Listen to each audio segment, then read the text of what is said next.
My name is Michelle Rivero. I am here to welcome you to this month's Twin Cities Immigration Forum for July 13th, 2023.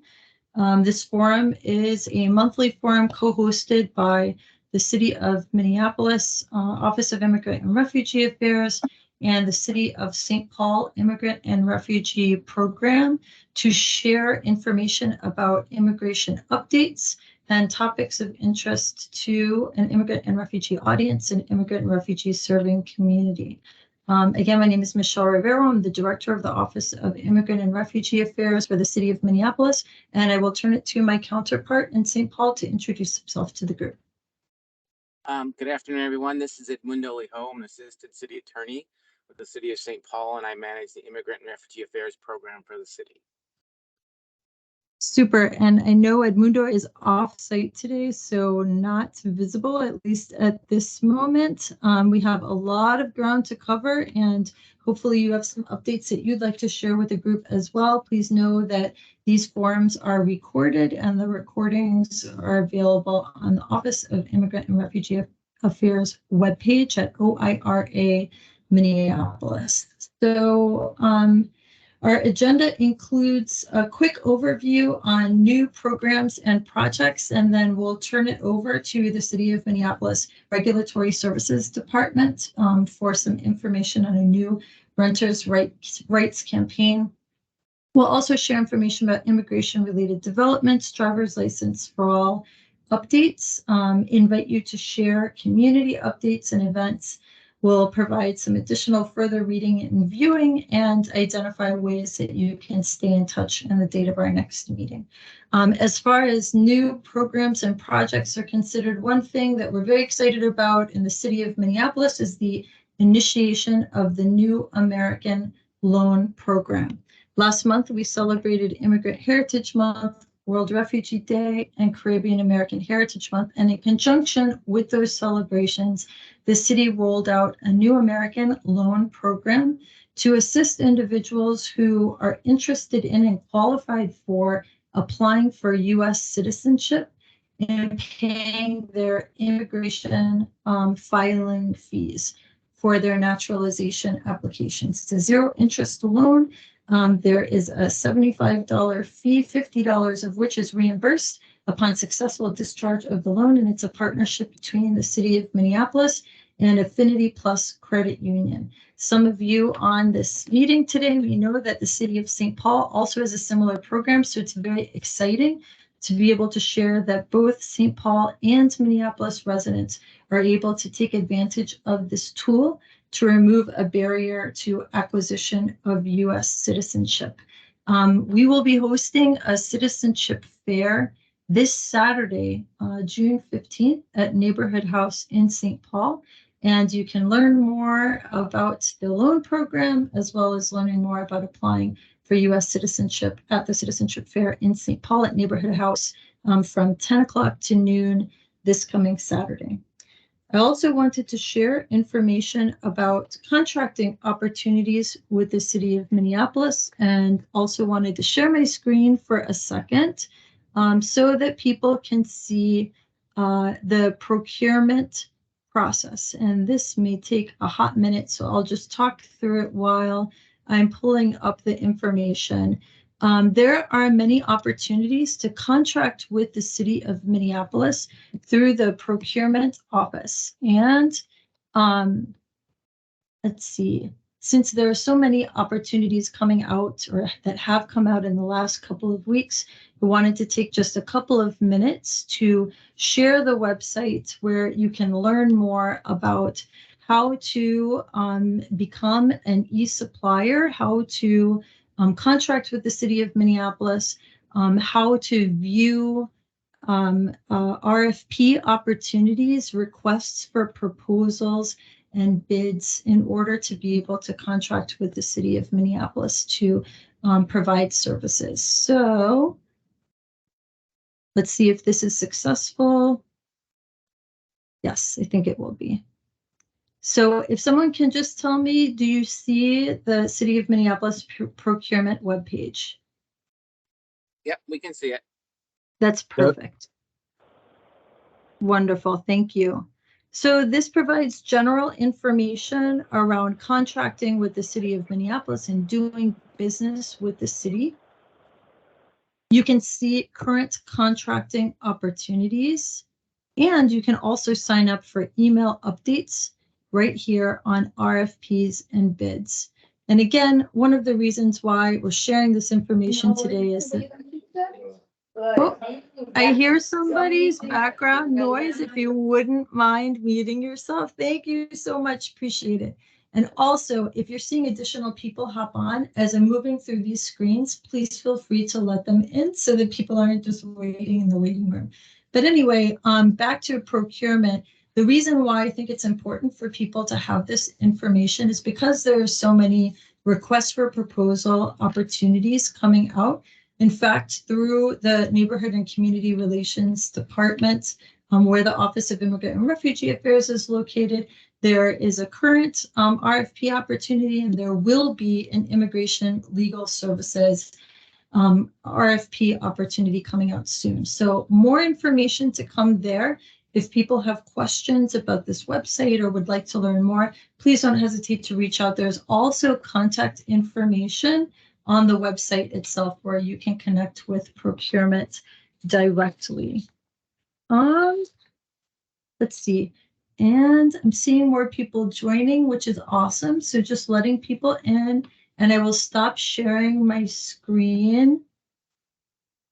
And the next item on our agenda is the Renters' Rights Campaign. So I know we have a couple of individuals, one or two individuals from the City of Minneapolis Regulatory Services Department. So I will invite you to take the mic and share some information about this campaign with the group. Sure. Hi, my name is Julie Martinez. Can everybody hear me? Yes. Yeah, okay, great. So yes, I'm in regulatory services. I'm a community relations specialist, and so we're happy to be on this forum today. I will share my screen briefly.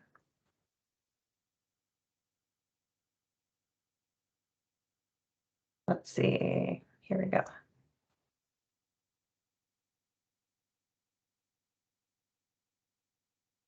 Can everyone see it? Yes. Yeah, good, great, thanks. So yeah, I started at the city last fall, and this campaign was kind of just getting started. So it came out of having some ARPA funds available and being able to finally do some actual outreach and engagement around some of the renter protections that were passed by the city council in 2018, 2019.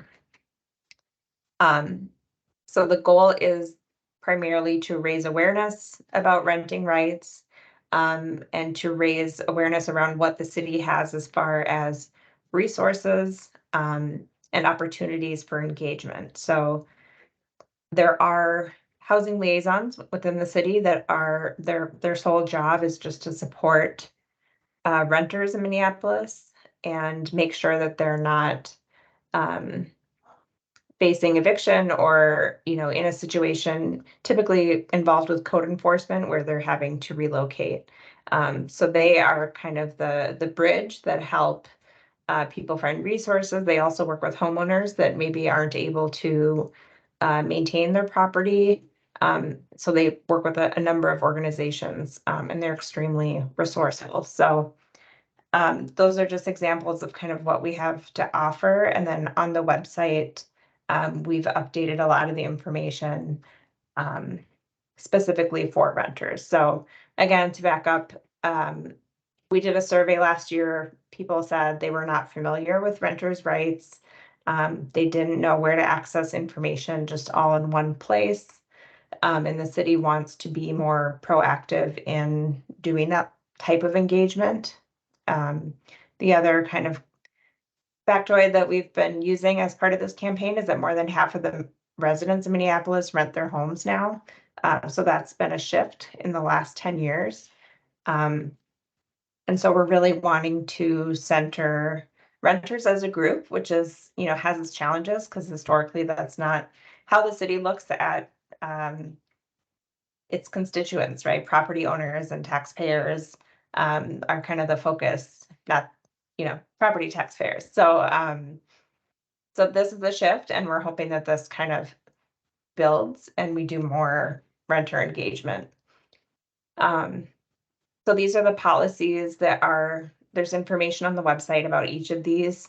Again, a lot of them were passed in 2019, so they're not brand new, but they are specific to the city of Minneapolis. There's certain limits on renter screening, as well as how much you can charge for security deposits.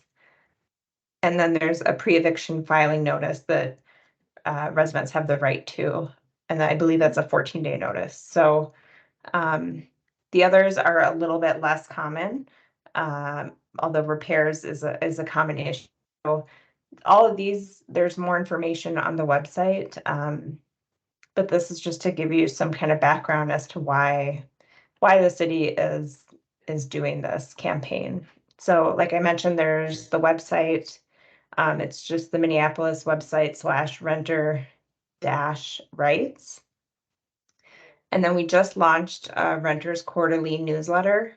It is currently only in English, but we plan to work with NCR to get that translated, for future editions. And then there's also videos in multiple languages on the website. We will be doing more cultural radio and TV spots. And then we're also at all of the open streets and other events planned through the rest of the year. So you may or may not have seen there's ads up and Metro Transit buses and shelters, and just additional information kind of all over the city. So like I said, open streets will be there.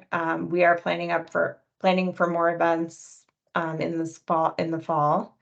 And if there's other opportunities, our team is open and available to doing more outreach and engagement if it would be helpful. But I would encourage people to check out our website for the bulk of the resources we have to offer. So here's my information, my colleague Caitlin's information. If you want to reach a housing liaison directly, you can just send an email to them. Like I said, they work with both homeowners and renters around making sure that there's not conflict, that there's, that issues are getting resolved and there's no threat or fear of retaliation. So that's all I had as far as my information. I'm happy to take any questions. That's fantastic. Thank you so much, Julie. And I did put some of those links in the chat as well. I imagine that people find it very useful if you don't mind sharing your contact information in the chat also. And if that PowerPoint is available to share with the group, sure, please do forward it on. It is a nice PowerPoint, very clear, and good points of contact. Thanks also for sharing information about multilingual support. As people are thinking, if there are any questions that people have for Julie, please feel free to raise your hand or put it in the chat, or just shout it out. But very grateful for this campaign and look forward to ensuring that people have access to this information, regardless of what country they come from, regardless of what language they speak. Yeah, I also will add that, and thank you for sharing the Law Help website. I did used to work at Homeline, so I'm familiar with all the legal resources, but I will also say that since we're doing this campaign, that means that we have funds available. So if there are ideas around events that we could potentially host or support someone else, I think that would also work under the umbrella of this project. So we're doing a few events with NCR and different cultural communities planned for mostly this fall, but if there's other opportunities, I think some of the initial budget was, sorry, distracted. I think some of the initial budget, there's still funds left. So happy to partner on Fantastic. anything. Wonderful. And Julie, when you say NCR, that's Neighborhood and Community Relations, which is a department where OIRA, the Office of Immigrant and Refugee Affairs, is housed. And there are a number of cultural community specialists as well as neighborhood specialists, including individuals that do outreach with the city's different cultural communities. So, and thank you so much, Mary, for sharing additional information on legal resources. I appreciate that that information is available in multiple languages too. And Mundo, I saw that you're visible. Was there a question or a comment that you wanted to make in response to Julie's presentation? No, I'm just able to get on. We're good. That's nice to see you. And I think there's a little bit of reverb now. I'm not sure if it's thanks to you, but are there any other questions for Julie? Lillian, please. Thank you. Welcome. Thank you, Michelle. Julie, I was just wondering, is that information relevant to folks who reside outside what is considered Minneapolis area, or is that information relevant to across the board? I'm just kind of trying to figure out, since I know it's the city of Minneapolis, right?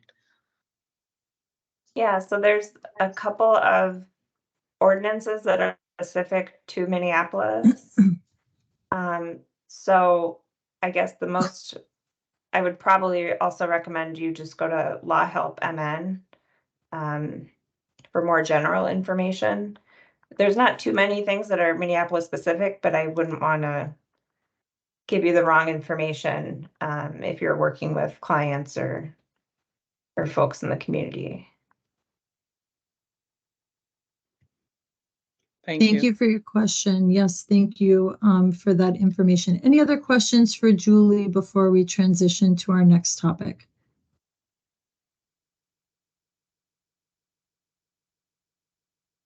All right, well, thank you again, Julie, from the Department of Regulatory Services, City of Minneapolis. Really appreciate you hopping on. You're welcome to come back anytime and share more updates if you have them.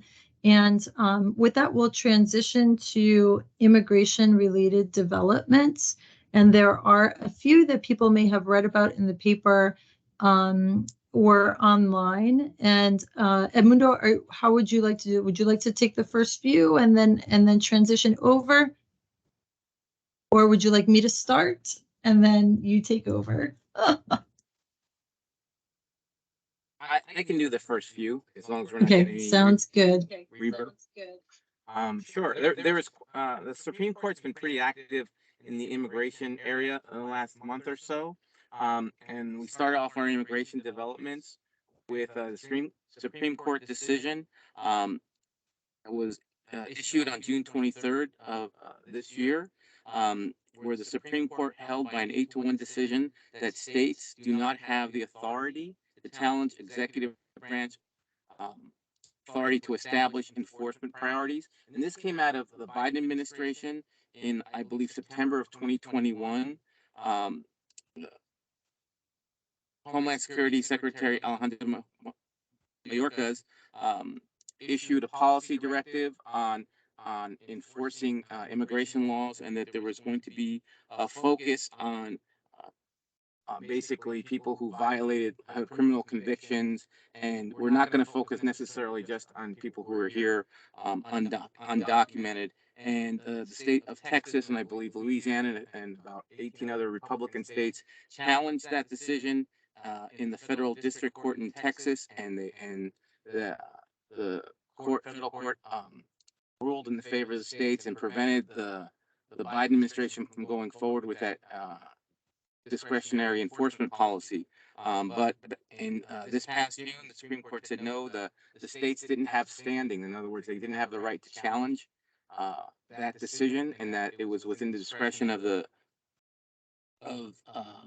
administration to set their policies with regard to enforcement. And what that means for us locally is that there was a lot of leeway being given to people who were here, who were in removal proceedings and didn't have criminal convictions, weren't necessarily a threat to the security of the United States, or didn't have any kind of terrorist threat. So those folks were able to continue with their removal cases or have them administratively closed. And there was going to be a much more of a focus on enforcement and detention of people with criminal convictions.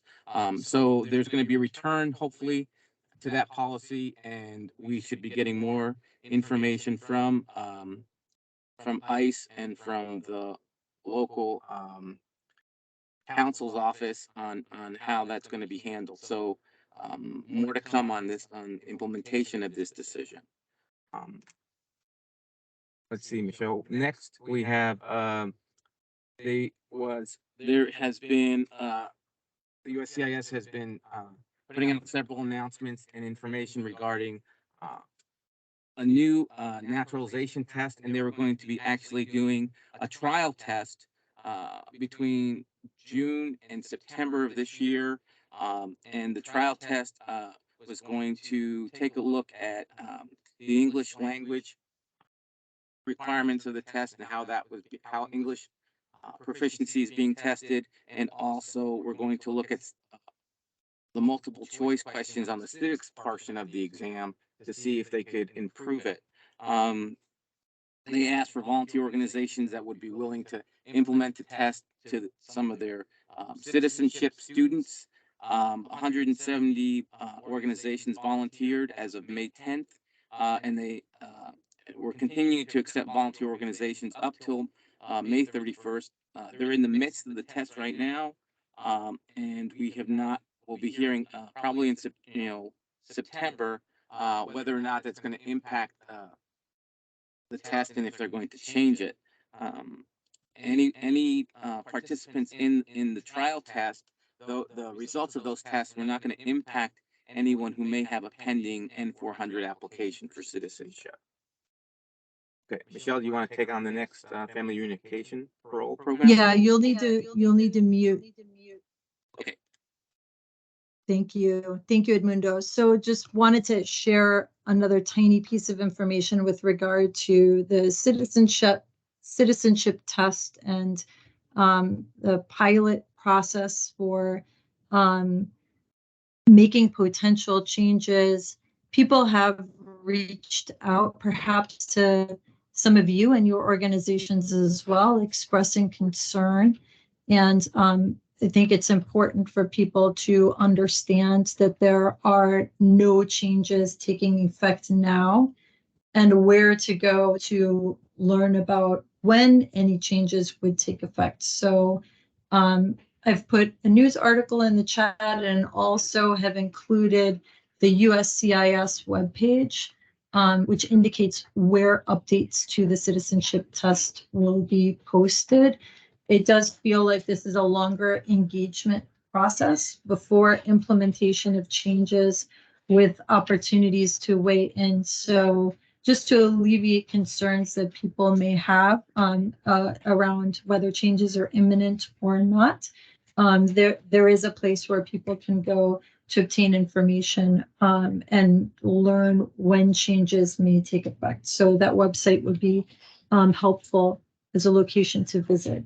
Also, an additional update, the Department of Homeland Security has also announced a new family reunification parole process for citizens of Colombia, El Salvador, and Guatemala who have family members in the United States who are U.S. citizens or U.S. permanent residents. These individuals, these people who are related to U.S. citizens or permanent residents who are in Colombia, El Salvador, Guatemala, and Honduras may be considered for parole on a case-by-case basis for a period of up to 3 years while they wait to apply to become permanent residents. So nationals of Colombia, El Salvador, Guatemala, and Honduras were beneficiaries of an approved I-130 petition may be eligible to be considered for parole under this new process. In terms of the individuals who are able to assist people with this process, more information will be forthcoming, but and I don't want to speak out of turn, but I believe it is certain nonprofit organizations that are qualified to provide assistance for individuals seeking parole under this process. So we'll share more information as we have it, but wanted to make sure that people are aware of this new pathway. If there are any questions or comments around any of these immigration developments, please feel free to put your question or comment into the chat or raise your hand. I have a couple more here. The Department of Homeland Security on June 20th has also posted Federal Register notices extending TPS, temporary protected status, for individuals from El Salvador, Honduras, Nepal, and Nicaragua for 18 months. And that is for individuals who are already in the United States and have been maintaining temporary protected status. There are also advocacy opportunities. One that wanted to make sure to share is the Afghan Adjustment Act, which is a proposal at the federal legislature, which would enable individuals from Afghanistan in the United States to obtain permanent resident status. So far has been unsuccessful at the federal legislature, but there is continued advocacy and opportunities and information about how to weigh in is available on the Advocates for Human Rights website. So whose do I see? I will put that parole link in the chat here in one quick second, and I'm also going to share information about the advocacy possibilities through the Advocates for Human Rights. So just one quick second. See.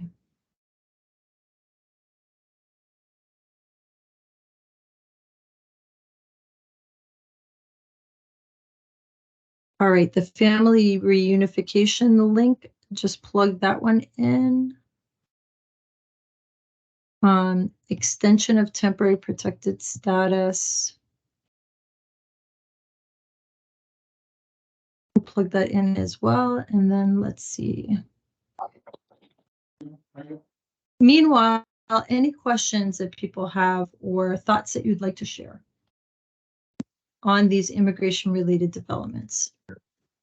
Justo, por favor, please. Thank you.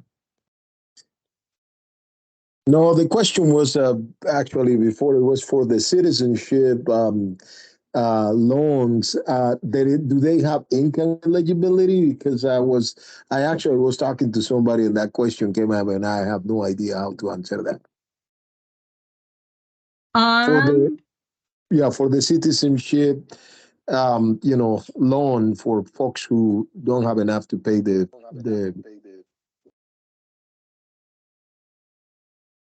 Yep, one quick second here, and I will locate the answer. I can answer that your question. Yeah, thank you, Edmundo. Appreciate it. Yeah, sure. Justo, if people are below 150% of the poverty guidelines, they can do that. They can look at the size of the family and how much family income there is. If they're 150% of the poverty guidelines are below, they would qualify for a fee waiver, complete fee waiver from the USCIS. If they are more than 150%, but less than up to 200% of the poverty guidelines, they can get a partial fee waiver. So this loan was intended to cover people who are over the 200% of the poverty guidelines, but didn't have the money themselves to pay for the filing fee up front, which is $100 or $725 at the moment. So the loan is intended to cover the people in that gap, and most of them will qualify for the loan. They will do kind of a shorter, income verification and those kinds of things, but people should be able to qualify because the way the loan works is each city put up a small loan loss reserve fund of like $25,000, and in essence the cities are backing the loan so that if someone defaults, the credit union could go and recover the loss from that fund that the cities have placed. However, you know, and when we were researching all this, we learned that most of these kinds of loans have a very high repayment. So people don't default on these loans. So there's a lot of there's some security for the credit union. So people who if they don't qualify for a fee waiver would be able probably to qualify for this loan. Thank you. Sure. Wonderful. Thank you, Edmundo. And I have put some information about the loan program into the chat. And I see a follow-up question about explaining what parole means. So generally speaking, parole is an authorization from the federal government for an individual to temporarily enter the United States. It is not an immigration classification like refugee status, like H-1B, like an F-1 student status. Instead, it is a more general, more broad authorization or permission to enter the United States. And parole has been utilized over decades in situations where individuals are experiencing situations of hardship. And so we have seen the word parole, which has been used in a number of different contexts, including for individuals entering the United States from Ukraine, from Afghanistan. So that's a little bit of a description. And Mundo, I see you have your hand raised as well. Please go ahead. Michelle, just a follow up. It's that's applied for people that are already here. So if you're already in the United States, and Edmundo, could you mute for a quickie second? If a person is already in the United States, it may be possible for them to seek re-parole while in the United States. If a person has been admitted or a person has been authorized to enter pursuant to parole, it may be possible to obtain re-parole. But to obtain an initial grant of parole while within the United States, that is generally not possible. Edmundo, go ahead. No, I was just going to add two things. One, you have to be outside the United States on the initial application for parole through this program, but you could apply for it from the United States if you're applying for some type of re-parole. The other thing is with the parole in this program, people will be eligible for employment authorization, and it's parole for up to 3 years. So it's going to give people a good amount of time to be here, and also will be able to get work authorization while they're here. Yep. And if there's anyone else who may want to share information regarding parole or the recently issued announcement relating to Colombians and others outside the United States, please feel free to share.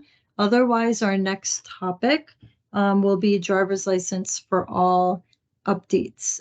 There are some upcoming events that we wanted to share with the group. Just as a quick refresher, the driver's license for all bill that passed and was signed into law in March of this year goes into effect on October 1st, enabling people to obtain a driver's license or state ID regardless of immigration status. There are a number of individuals and organizations that are hosting informational events to help people understand the law, understand how to be prepared, including how to prepare for the written and the driving test so as to be ready by October 1st.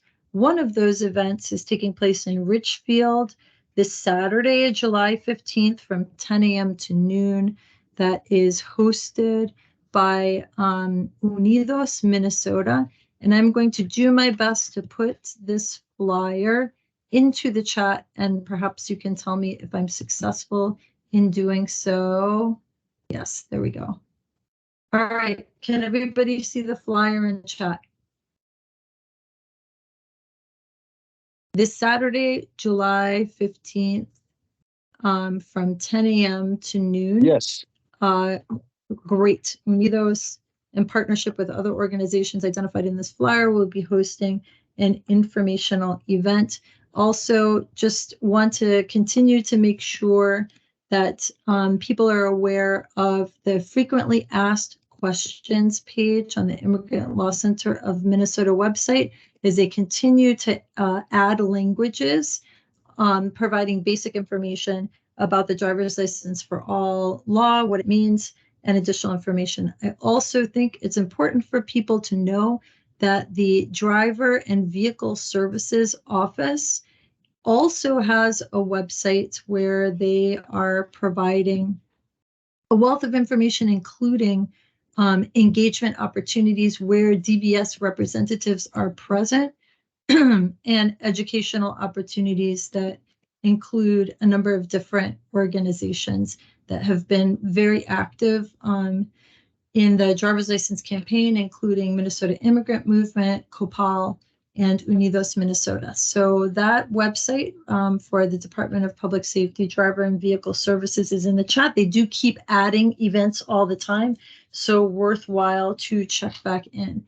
Any other updates that people who are in this group may want to share regarding driver's licenses? I know that Edmundo and I were in a meeting yesterday where a St. Paul Public Schools representative shared another resource where people could practice for the written test. And I'm going to try and plug that one in the chat.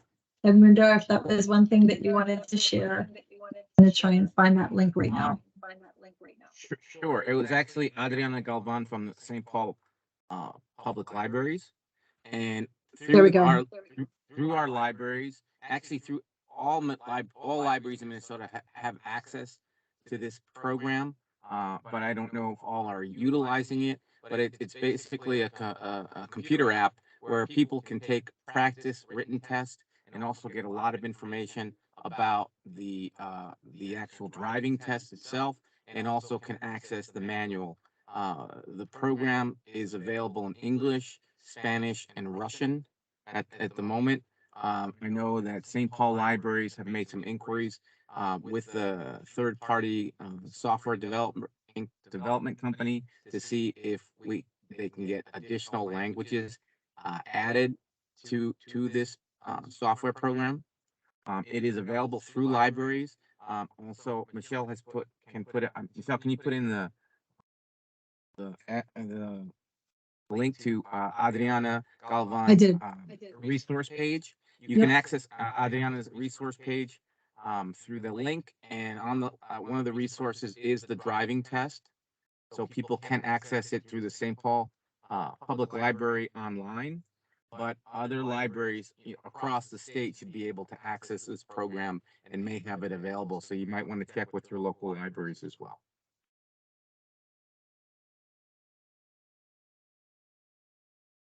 Awesome. So that's our DL for all update for today. I know that our next topic is community updates, and if Bethany is, yes, you are. I know, Bethany, you had some information that you wanted to share, and also invite people to think about if you have updates that you may want to share with the group.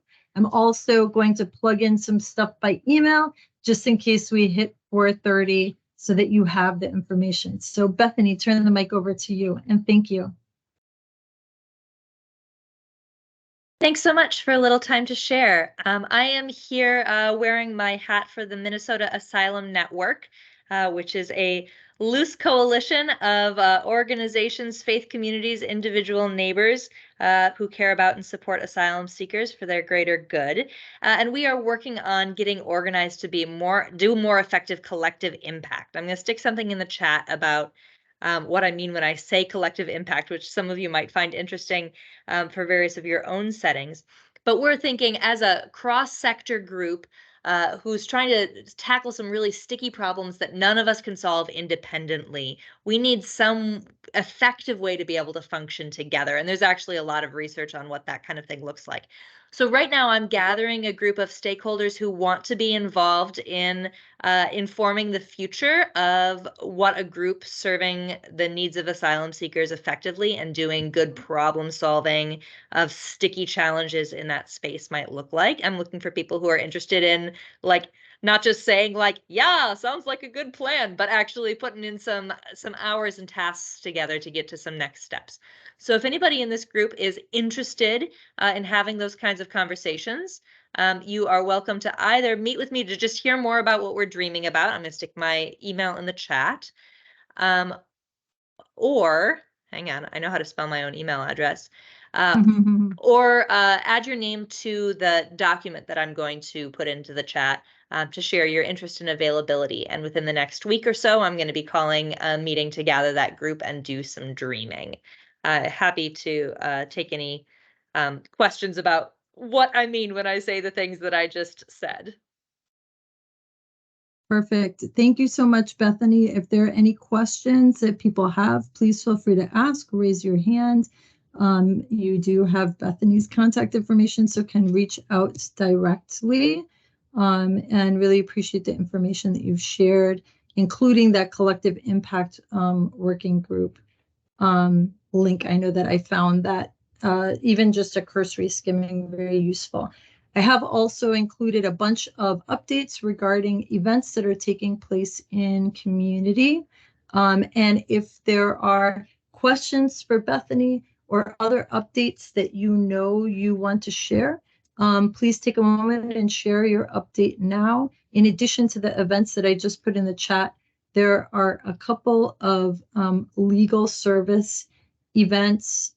There is one that's taking place on August 20th, and I'm just sharing the flyer. I will share this by email afterwards, but was not able to put this one into the chat. It's a second annual Festival of Rights taking place in St. Paul on Sunday, August 20th, resource fair from 1 to 5, and community picnic from 47 at Beautiful Laundrette on Straker Avenue in St. Paul. That's August 20th. And then on August 15th, there is another event focused on naturalization. It's a partnership between Hennepin County Office of Multicultural Services and Mid-Minnesota Legal Aid. And there are multiple ways to indicate your interest in participating in the event. Again, Citizenship Fair on August 15th.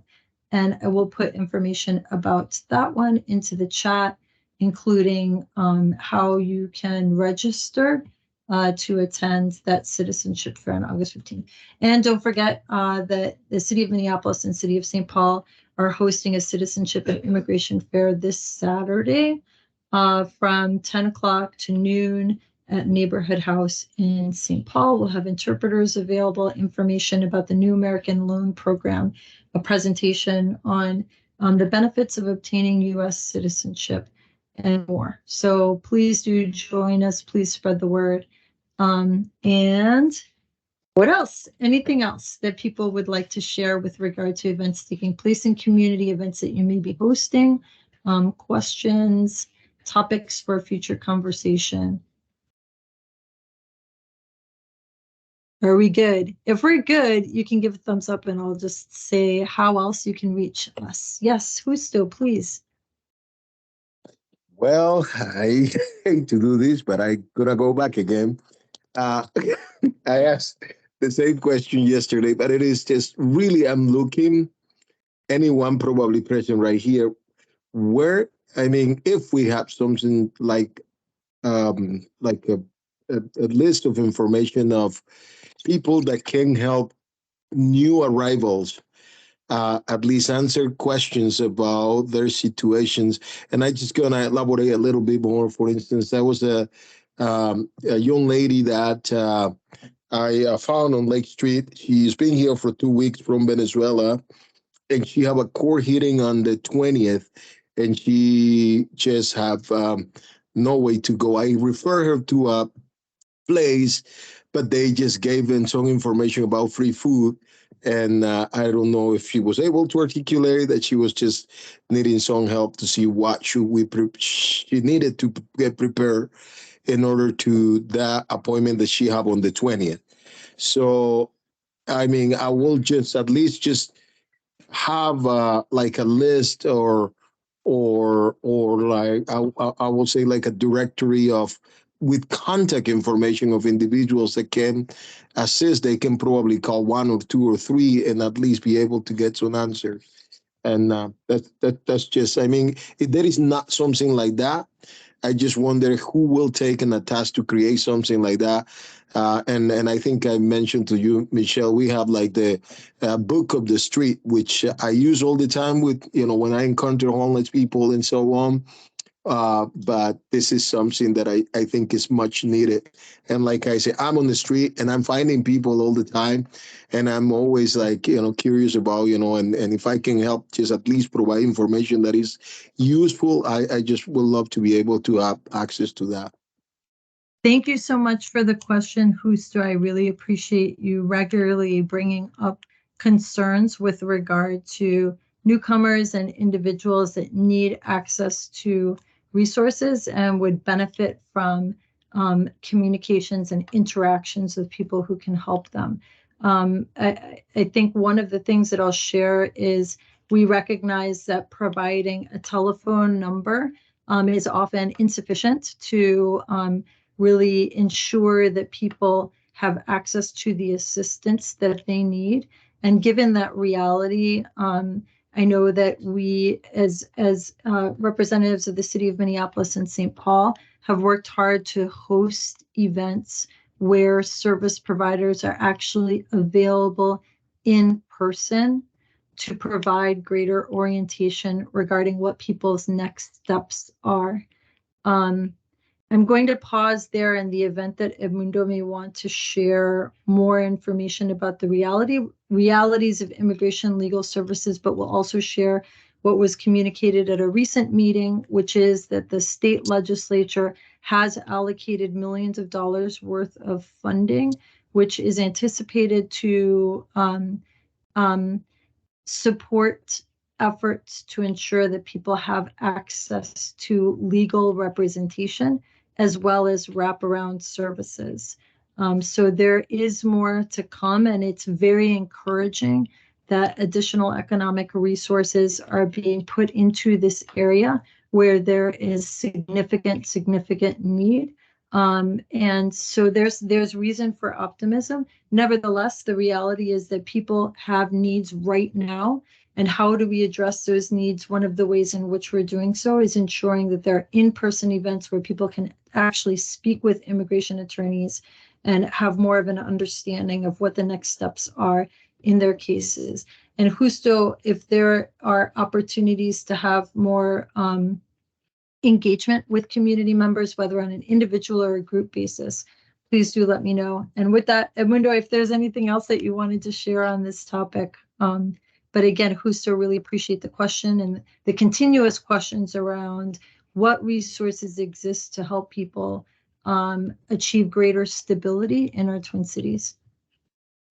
And I just want to add, like I said, it will make sense to have at least for a list of the folks who already are providing some of those services, and at least, you know, we can have access to provide them with, you know, with those. Because I mean, I know we have events, and anytime that I have that, I have the opportunity to send them to. Oh, I got Edmundo, just the little background noise, but I know there is there are the events, and then but the thing is, like for instance, that lady is going on the 20th. That's where they're like, where can I send her right now that she can get that at least some guidance? I will say.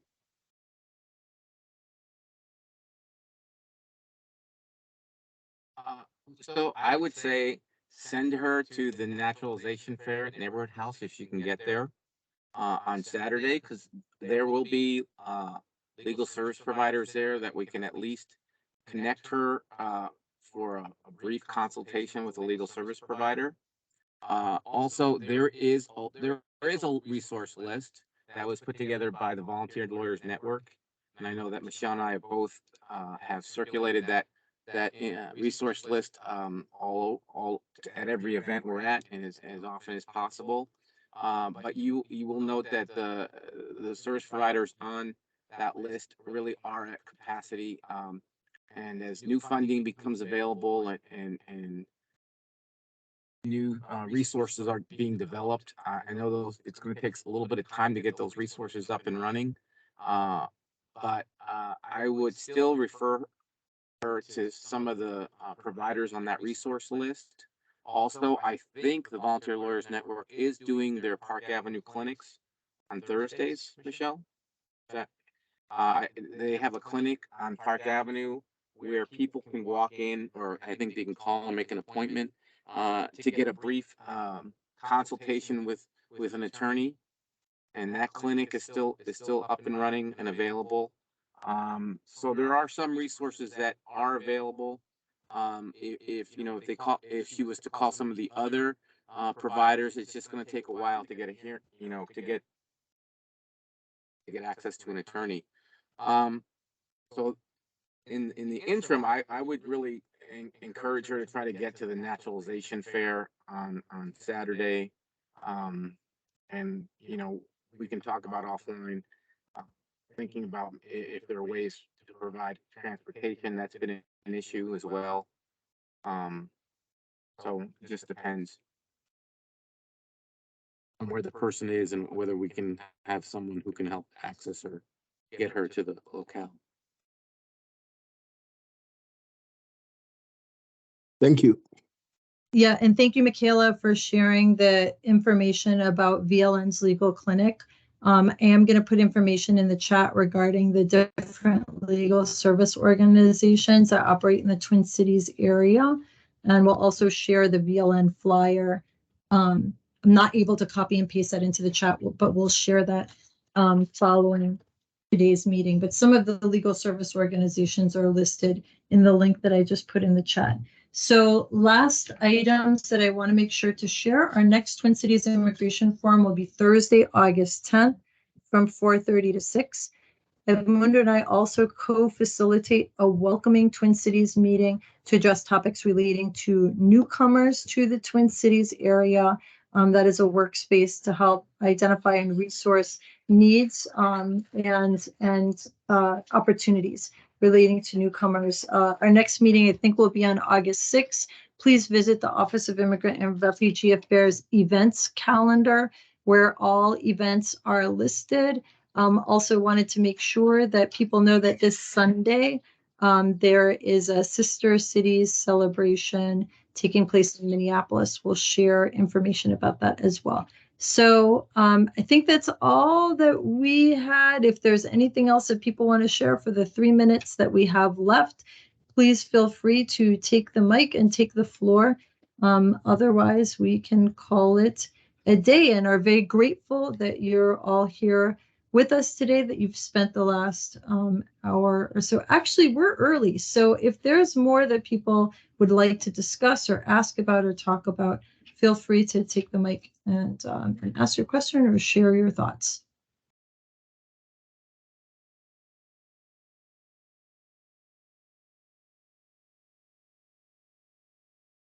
It sounds like people are happy to wrap early today. So I'm just sharing the events page here in the chat for the Office of Immigrant and Refugee Affairs, and look forward to seeing you all next month, if not this weekend or before. Thank you all so much for spending the last hour or so with us, and hope you have a wonderful afternoon.